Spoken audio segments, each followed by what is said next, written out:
Өнөөдөр бид тэдгээр ухаарал хайрлсан текстүүдийн нэг болох англи хэл дээр айлтсан гариг дэлхийгээ тогтвортой болгох цорын ганц арга бол веган байх. Төгс гэгэрсэн өгч-чихаyn текстүүдийн эмхэтгэл нэгдүгээр хэсгийг багш ивэн шүтлэгээр толилуулах хувь тохиолоо.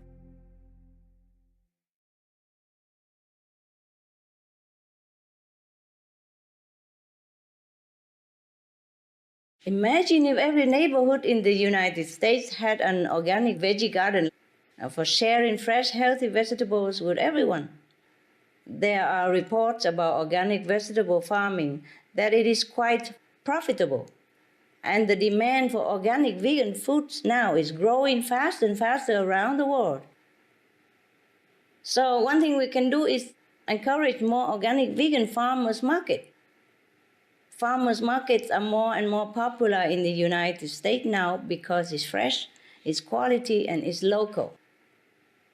So there is less transportation pollution. But interestingly, studies show that eating locally is not as good as eating vegan. For example, scientists at Carnegie Mellon University calculated that a vegan diet reduces over 7 times the emissions compared to a 100% local meat diet. So, see, eat vegan is better than eat local even, local meat. In Spanish, loco means crazy. We don't eat local meat. Now, in another study, Foodwatch in Germany found that switching from a meat diet to an organic meat diet saved only 8% of emissions. But switching to a non-organic vegan diet, even non-organic vegan diet, reduced 86% of emissions. So we save the planet by being vegan, even non-organic. So actually, organic is good. Local is wonderful. But the first step is at least being vegan, organic or not. Organic, of course, is the best. Because when we plant all the tillable acres on our planet organically, then the CO2, the carbon dioxide, which exists already in our atmosphere, will be absorbed 40%. And the other 60% we take care by being vegan. Then we're happy. Our planet definitely survive. Now, the vegan lifestyle is the greenest lifestyle. Right or not? Thank you. Thank you. Good children of God. Because even organic meat is actually not eco-friendly at all. It requires even more land and more energy than the non-organic meat farming. Can you believe that? So it doesn't even help to try to raise animals organically. The so-called sustainable free-range organic poultry, for example, need 20% more energy and have a 20% higher, bigger impact on global warming than non-organic poultry farm. Think about that. So we've been misled all the time. This is the terrible things about this negative power in this world. It makes us believe things that is not good for us at all. From now on, we have to try to do research and believe only what's good for us. And we have to research until we really find that this news, this information is truly reliable and believable. By example, by proof. Otherwise, just don't listen to anything anybody else say if they don't prove it. Similarly, organic eggs were found to have 14% higher carbon footprint than non-organic eggs. So there we are. And even though you don't use fertilizers, the benefit could be canceled out because of the increased land use. Therefore, only the vegan lifestyle is truly sustainable.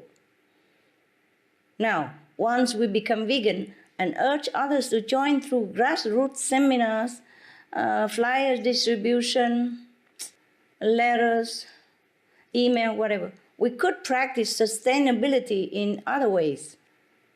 As I have suggested before, we could plant organic vegetables and trees. Better still are those fruit trees and nut trees and those vegetables or legumes like beans and stuff that need little water. That we can do research to know which one needs less water, because right now we're short of water as well. We're short of everything right now. So we should be frugal, not to waste precious energy and water. Use our own shopping bags even.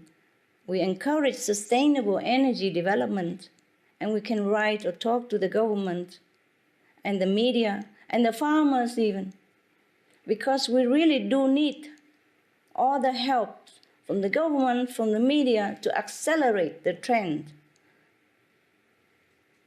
Another good way to quicken our movement to a sustainable planet is to generate more positive energy. Do good deeds and be loving and kind. Expand our loving quality. This is what will create a shield, invincible, to protect us and the planet. Finally, we can pray that divine power manifests on earth to awaken leaders, the media, the influential people, and all the world citizens to take the right steps to preserve our planet, and fast before it's too late. Because at this point, we do need heaven's intervention to save our planet. Not to pray to them to protect us, just to pray so that they awaken everybody to the solution of vegan diet, because that is the solution that will save our planet. If we can do these things, starting with being veg, we would realize not just a sustainable planet, but a real paradise of peace in our lifetime.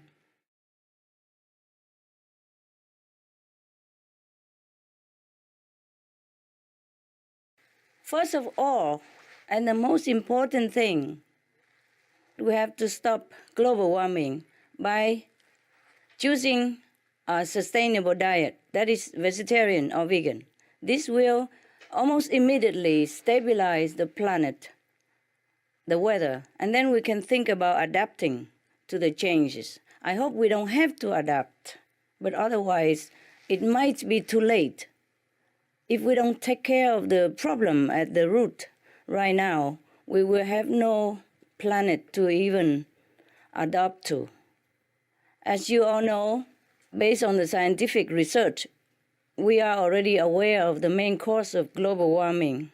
Even the Mongolian Nobel Prize winner, Dr. Pusama Batima, from the UN International Panel of Climate Change, has spoken on Supreme Master Television about the danger from the degradation of the ecosystems. See the Gobi Desert, which covers the Mongolian landscape. It is a fragile ecosystem that is easily destroyed by overgrazing. This results in the desert land turning into stony wasteland where not even camels can survive. It's a very sad affair and very urgent. So in order to neutralize the effects of global warming, such as these land changes resulting from the ever more severe climate, we must stop the raising of livestock to kill for food. We must live a vegan, animal-free, cruelty-free lifestyle according to Buddhist teaching and according to scientific evidence that this is the best way for us to stop the global warming, and the fastest and the most efficient and the most long-lasting.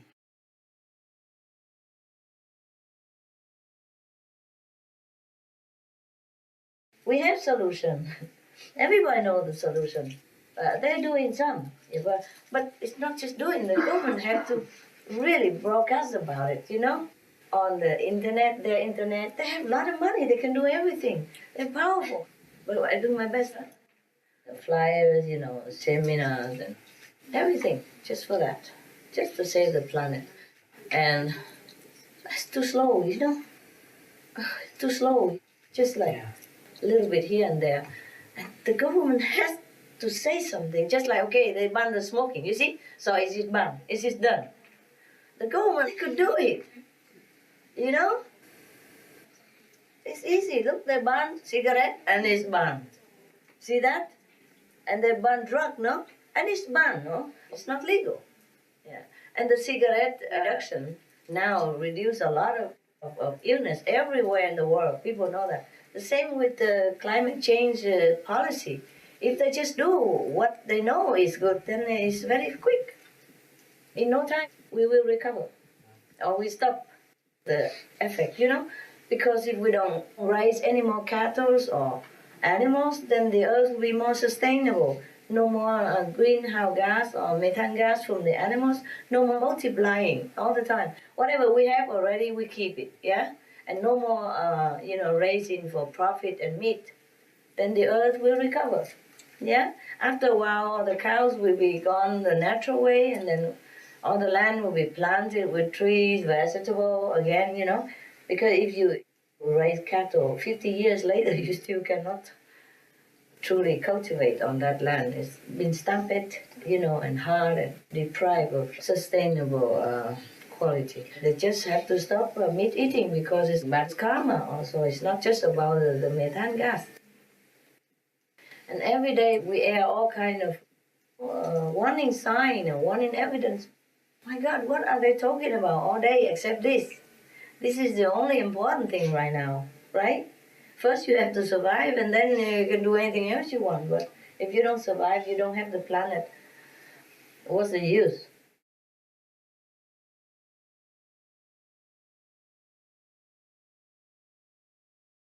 As I have mentioned before, we have to tackle the root of the problem.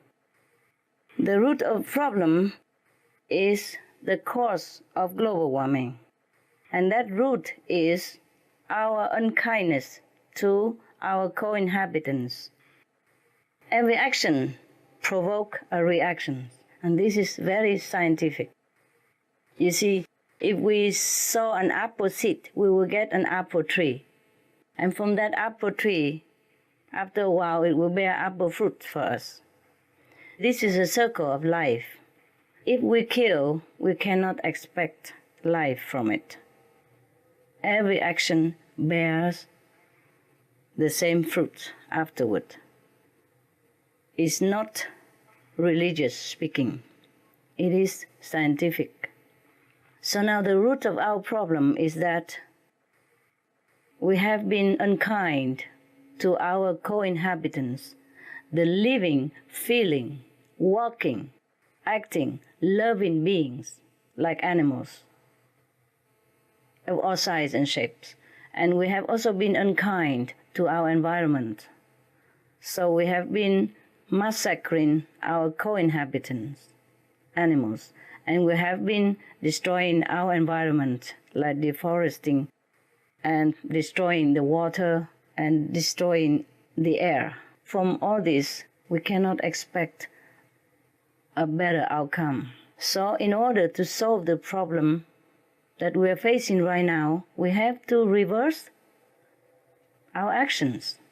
We have to be kind to our co-inhabitants.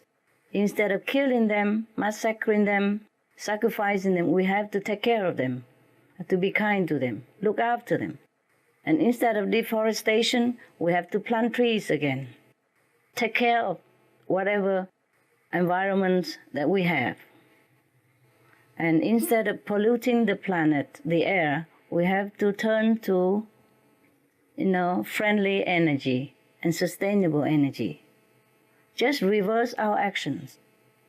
I think we have to come together as a people to let the government know what we want. Write to the government, all of you, all of the people. The people have to understand that the government also have their own problem. Yes, there's no problem greater than saving our lives and the lives of the next generation. If everyone realized this, then we would drop everything else. Everything that is not useful to us, everything that is not kind and conducive to our living here and our next generation's life, we have to change. We have to drop it. Drop it like a hot cake. like hot potatoes, because it burns you. No matter what everyone else say, no matter how much you lose, you have to drop the hot plate because it hurts you. Global warming is like a hot plate, iron hot burning plate. We must take care. If the government do not take care, the people just take care. Just become vegetarian, refuse all the animals' products. Then nobody will raise animals anymore. Nobody will kill them anymore. Then we stop the physical harmful effect of animal stock raising, which is number one cause for our climate change. And that's the only one that we as individuals can immediately contribute. We can change it. No need to wait for the government. We do it. The people have to take actions, and then perhaps the government will come along with it.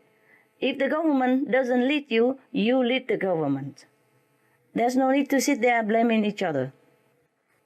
But you see, it's up to everyone to choose what they want. As I have told many times, God gives us free will.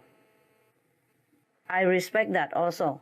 So I can only inform, I can only give my opinion, but the people had to do it. Because the people have God inside them. They have wisdom. They have understanding. It just, they have to choose to use it.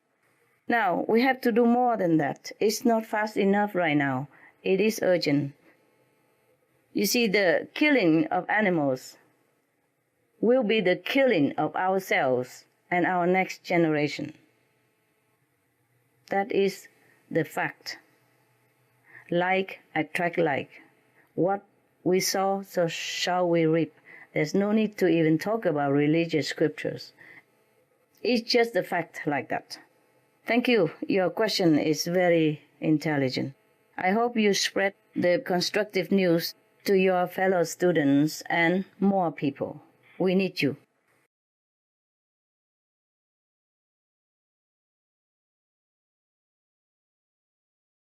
With the emergence of the Asian economic powers, including China and India, and their increasing energy demands, what goals would you like to see such nations set in this regard?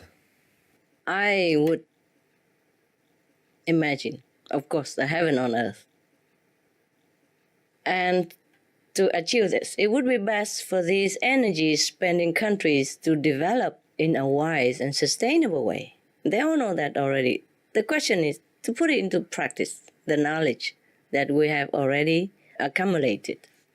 They should set goals to use sustainable energy and minimize their greenhouse gas emissions in their industries, because every effort is worth the benefit to their citizens' health, environment, and even the economy. This is the true meaning of prosperity.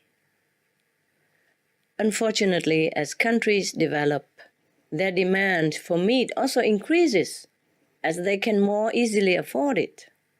However, this is extremely counterproductive because demand for meat pushes up energy demands enormously. While worsening global warming, raising animals is responsible for 80% of all greenhouse gas emissions from the agriculture sector. Here are 3 reasons why these developing countries should also set no meat and instead propagate vegan lifestyle as their number 1 goal. First is to save energy for better purposes. Meat production is energy intensive and grossly energy inefficient. To produce 1 kilogram of beef consumes 169 megajoules of energy, or enough energy to drive an average European car for 250 kilometers. 1 6-ounce beefsteak costs 16 times as much fossil fuel energy as 1 vegan meal, containing 3 kinds of vegetables and rice. The UN IPCC's chair, Dr. Rajendra Pachauri, further points out that meat requires constant refrigerated transportation and storage, the growing and transportation of the animal's food, a lot of packaging, a lot of cooking at high temperatures for long periods, and the whole lot of animal waste products that also need to be processed and disposed of. Meat production is so costly and inefficient, so unsustainable, that it is bad business to produce meat. Second, besides energy, precious land, food, and water resources already scarce in these very countries are also wasted or degraded to unacceptable degrees.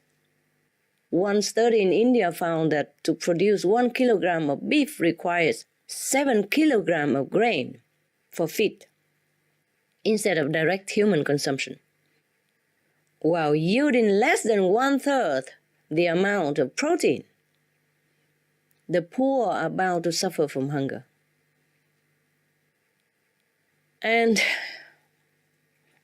overall, increased meat consumption has always been correlated with jumps in chronic diseases such as cancer, heart disease, and diabetes, whereas before that, these ills were virtually unknown. Finally, one reason why developing countries should say no to meat production and consumption is that by turning to the plant-based diet, they will gain invisible benefits as well. In India and China, it is already taught in their traditions, in the law of ahimsa, meaning non-violence, and the law of karma, which says, as you sow, so shall you reap. Meaning, by turning to the virtuous, compassionate diet of vegan alone, they would generate such a positive, constructive energy. This new loving power could even stop the effects of climate change in their vulnerable lands and open up people's innovative thoughts to solve all manner of economical, social, and technological problems. And every country, whether developed or developing, will flourish in ways beyond our imagination. I promise. It is true. All information concerning the scientific evidence of climate change and its solution is in Supreme Master 칭하이's book, From Crisis to Peace, free to download at crisistopeace.org.